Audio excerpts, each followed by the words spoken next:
What is up, gentlemen? Welcome back to another episode on the channel. This might very well be the most important episode that I've shot thus far on the channel. This is how I personally grew my business from scratch, from zero, with zero assistance, zero funding, zero outside help, from zero to $1 million in profit, not in revenue, in profit by the age of 30. This is a very practical guide. I will be covering step by step the core tenets that I've employed day in, day out since the age of 21, since I started this business a good 6 to 7 years ago. And if you want no BS, straightforward, to the point, technical details on how to grow a business, how to reverse engineer customer demand, how to create value in the market, and how to ultimately chase a business that you're passionate about, something that you can wake up day in, day out and really feel that you're working towards something greater, well, this is going to be the episode for you.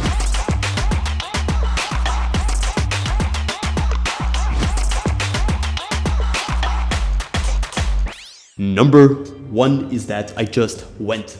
I did not overthink the process. Starting out at the age of 21, it was never the goal to get to where I am today. I never put it into my mind that I'm going to have this business that's going to have 30, 40, 50, 60 employees. I really did not create a structure in my mind that overcomplicated the task ahead.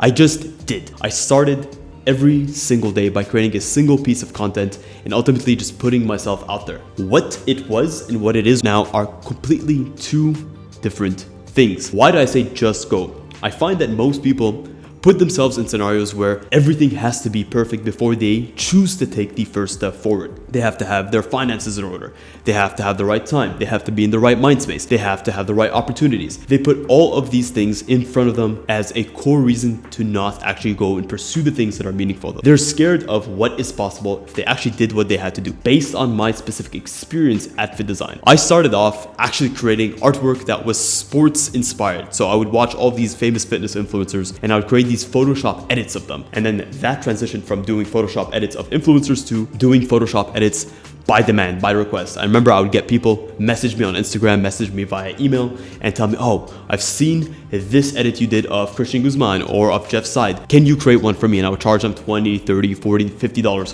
whatever. And then that transitioned from doing edits into, okay, you're really good at design work. Can you create logos for us? We're an up-and-coming brand. Can you create logos for us? And that transition from can you create logos to can you create t-shirt designs? And that went from t-shirt designs to can you create full-fledged activewear? That went from can you create full-fledged activewear? Can you actually make a tech bag for us? We want to get this manufactured. Can you do the sizing? Then that went from can you do the sizing to, well, we need to get a sample made. We need to get a prototype made. We need to actually go into production. Can you help us with that? Everything naturally transitioned and I let the business flow down the path that it was always meant to flow, and I didn't put any obstacles in my way. But had I started the business with all of these goals in mind early on, I believe that I would have talked myself out of it.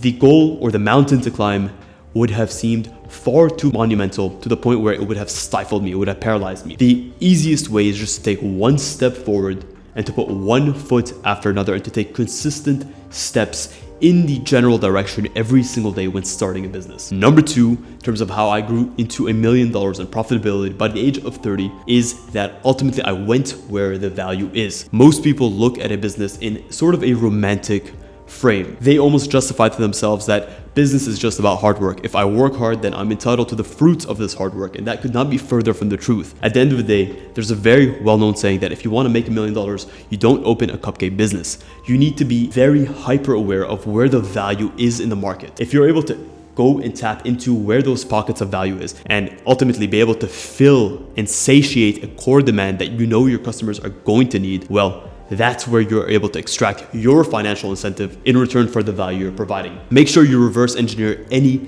industry that you're going into. Make sure that there is a significant transference of cash between person A, person B, and position yourself as a service or position yourself as a product to be able to capture some of that cash. I'll give you guys a very specific example. I knew that I wanted to be in the sportswear field, but in the sportswear field, there's only a core segment of categories in which you can actually benefit from and offer value as a service provider. Number one was you can create your own products and sell them directly to customers. Number two is you can produce the products. Number three is you can design the products. I figured, okay, these are the three core areas of the business that I could potentially get involved in. What if I created a hybrid? What if I was able to connect the people who wanted to create products with the end product? And I was able to create a service infrastructure that was able to give them everything in between, from the branding to the design, to the creative direction, to the sampling, to the prototyping, to the production, to the e-commerce design, to the packaging. I was able to create an entire service to satiate a true need in the market and to put myself as the solution to many people's problems that were getting into the sportswear or activewear apparel space. Number 3 is to think big and with zero limitations. At the end of the day, you will die. Any regrets that you take with you in terms of things that you could have started or wish you would have started, or goals that you would have wished that you went towards, you're going to take those with you to the grave. So why not think in the biggest, widest manner out there? One of the core advantages that I have is I get to speak with entrepreneurs on a day-to-day basis that have such wide and vast visions. And to me, that is extremely inspiring because that shows me what is capable. You don't start a business so that you can remain a solo entrepreneur. Sure, for some people that might work, but my father has always taught me that never do something if you're not willing to give it 110%. So if you're willing to bring yourself to a business, to create a service that's needed, to create a structure, a company, a group of people all aligned with the same vision, and you believe in what you're doing, would you not want to scale this and take it to the highest level possible so that you can impact the largest amount of people possible? Never limit yourself by your own fears, your own doubts, and what you believe you cannot do in the long run. I always look at Fit Design as a seed of what is possible in the future. What it is today is a stepping stone in the grand scheme of where this company will be and all the other subsequent companies that it'll create for me. Every single stepping stone is a stepping stone. It's not the end goal. The journey that you're on is essentially the purpose of everything. Always be willing to strive for more. Always be willing to evaluate where you stand and what you can improve and what the next possible step is. The second you stop, the second you tell yourself, I'm comfortable here and I am content with what I have, ultimately, in my opinion, is the core moment in which you stagnate. You stop thinking with a competitive edge. You stop thinking in an innovative manner, in a manner that is truly going to continue to press you forward. Because sure, you may be in a position of success right now, but there are people that are hungry, that are coming for what you have. And if you don't keep up that initial enthusiasm that you had when you were just starting off, you'll find yourself being overtaken and overrun by the people who are much hungrier than you and ready to do what it takes as they are on their own personal climb towards where they need to go. Number 4 is to remain hyper-focused on 1 or 2 key things in business for a prolonged period of time. At this stage in my career, I found myself able to begin to dive into different areas of my business. But early on, it was all about cultivating the core skills that I needed in order to grow and to add value to the market. For me early on, that was learning the technical software, learning how to design, learning how to sell customers, and ultimately learning everything I needed to know about the fashion space, learning about fabrics, learning about trims, learning about seam work, learning about finishes, really becoming extremely knowledgeable in all areas of the business. That way I could continuously extract and identify pockets of moments in which I could position my company to provide value. Why do you want to remain hyper-focused? Most people do not suffer from a lack of effort. They suffer from a lack of focus. Putting effort in 20 things is far less effective than placing that same amount of effort into one thing. Look at anything that you've tried to start in the past. The first, let's just say 15, 20, 30% is by far the most difficult. And it's also the part where most people get stuck.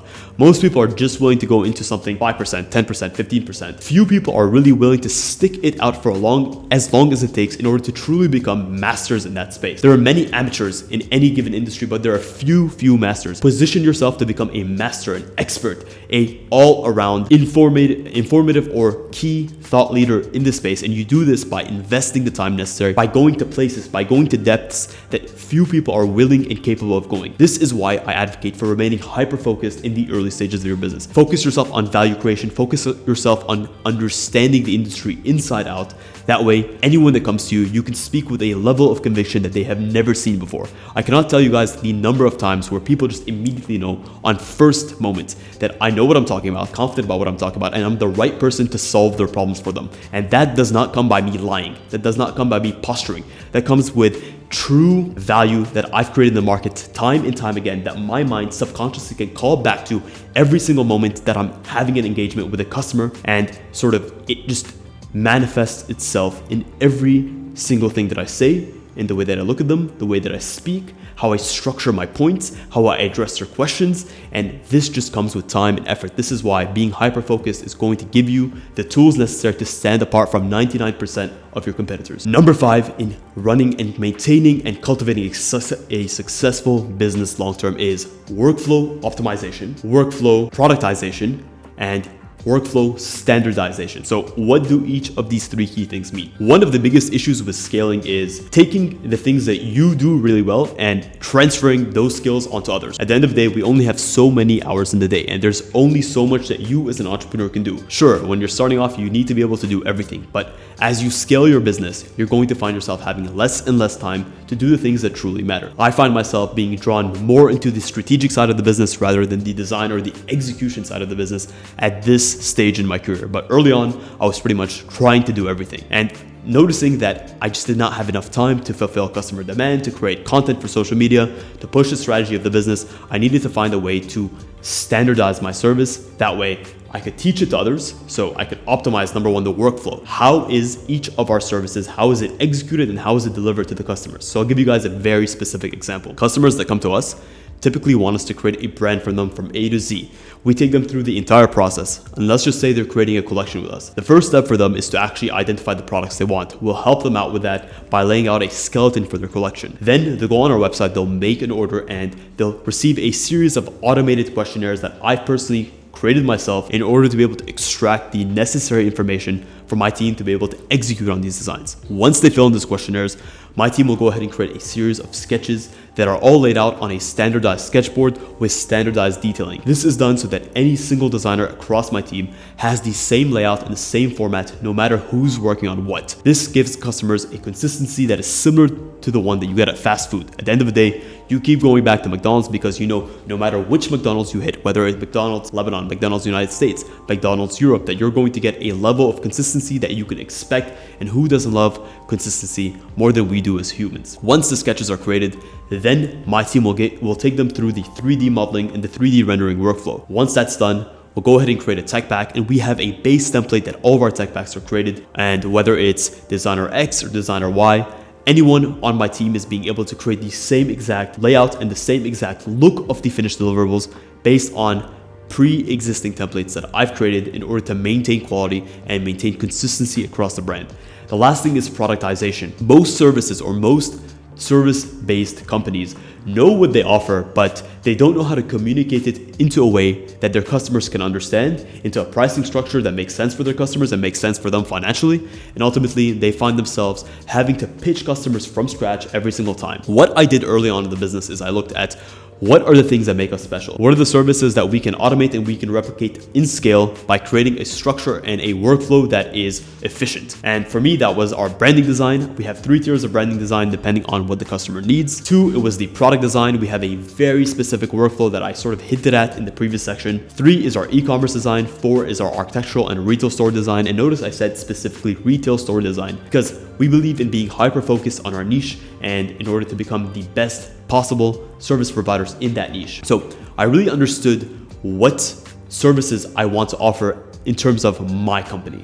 And I did them in a way that allowed me to package them up, to price them correctly, and to communicate that directly to my customers, both on social media and through our website. That way, anyone that lands on our website knows what we offer and how much we offer it for and what they're getting in return without even having to speak with us. This saves a lot of pre-selling time, and this creates a warm lead when the customer actually comes to speak to us for the first time, because they almost know what they're going to expect, and we're just solidifying to them that we're the right people for their job. Number 6 is always be willing to implement innovative technologies into both your workflow and in terms of how you run your business day to day. Ultimately, what got you here today as a business is not going to be the same thing that's going to get you to tomorrow.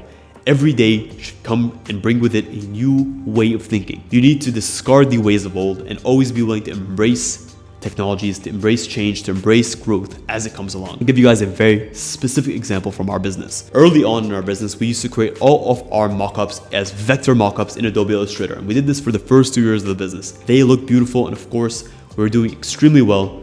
supplying customers with this as a method of viewing their mockups. But I noticed that I wanted to give my customers more flexibility in terms of how they interact with the materials, how they change their logos, how they view their products. So I decided to bring in Clo 3D into our workflow early on in 2017, which is honestly something that had never been heard of before. I remember just finding myself banging my head against the wall trying to learn the program with zero tutorials online. But that major shift was one of the many shifts and one of the many innovations that we brought into the company early on.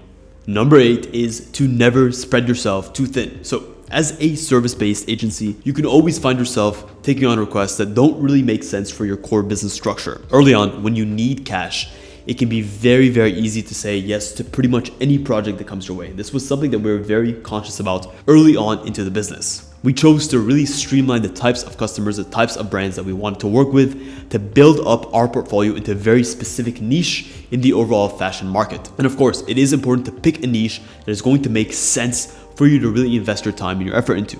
This goes back to the initial content that I mentioned in terms of if you want to make cash, choose an industry that is going to pay you handsomely. There's no point in going and creating an entrepreneurial journey that is relevant and tied down to a cupcake business. So we chose sportswear, and we chose to create and to cultivate a known reputation for designing the best sportswear possible, the most functional, the most aesthetic, and the highest quality sportswear. And we chose to align ourselves with brands in that space and to create a portfolio of companies that ultimately, when others that are within a similar space, which is an already large space, when they see the existing brands that we worked with, they know that we're the real deal and that we know what we're doing, and that if others have trusted us with their businesses, then they should trust us as well. And this simply comes from saying no when we need to say no, and choosing to take on the right types of projects that are going to scale and to grow our portfolio and to create breadth into different areas. And I'll give you guys a specific example of this. In sportswear, we understand that not all sportswear is simply gym wear. There are very specific niche areas of sportswear that we can also choose to target as we try to expand our market share, such as equestrian wear, yoga wear, medical grade sportswear for physiotherapy. These are all sub pockets within our niche that we chose to take on in order to continue to expand. But we didn't choose to do things that are completely outside of the sportswear space. We were always conscious of the types of businesses that we wanted to align with, and we always said no to projects we didn't believe aligned with our core values and our core direction as a company. Number 9 is always operate and communicate with a long-term mindset, especially as a business owner. With your customers, you need to always be included, or you always need to be focused on not just the business that you're currently cultivating with them right now, but on order 3, 4, 5, 6, 7, 8, 9, 10. Your customer experience should always encourage them to want to come back. This is what it means to operate with your customers in a long-term mindset. With your employees, you always must be willing to show them the path ahead and show them what the future with your company looks like. And ultimately, with your audience, you must always be looking to create value first and to build up a long-term trust and long-term cooperation, and potentially down the line, you're able to go in for the ask. But it's all about sowing the seeds right now and thinking with a long-term mindset and setting yourself up for success in the future, as opposed to trying to cash in prematurely. Number 10 is ultimately to always be willing to drop your ego. One thing I've learned is no matter the level of success you have, you always have more to go. You always have more to learn. You always have mistakes to make. Ego is necessary in an initial standpoint. It gives you the necessary gusto, the necessary motivation, the necessary confidence to speak with conviction. But ego, when taken too far, can blind you from your blind spots and can blind you from the necessary steps you need to take and the lessons you need to learn in order to become better. So always choose to have a healthy balance of ego and an ability to evaluate yourself critically in order to get better, in order to be humble when you need to be humble, and in order to be stern and strict and poignant with your points when you need to be. Number 11 is always to focus on profits and not revenue. What this means is, as a business machine, you need to be generating a profit for you and for those in your company. It's not just about working hard for the sake of creating money. Cash flow that is negative, regardless of you make $1 million, but if you spend $1 million because your costs and your overhead are too high, well then you're just not doing anything. You're literally working hard enough just to make ends meet. And this is no different than working a dead-end job. What you need to make sure is that the economics of your business actually makes sense to generate a healthy profit for you. That way you can both reinvest back into your business and into yourself. You do this, number 1, by understanding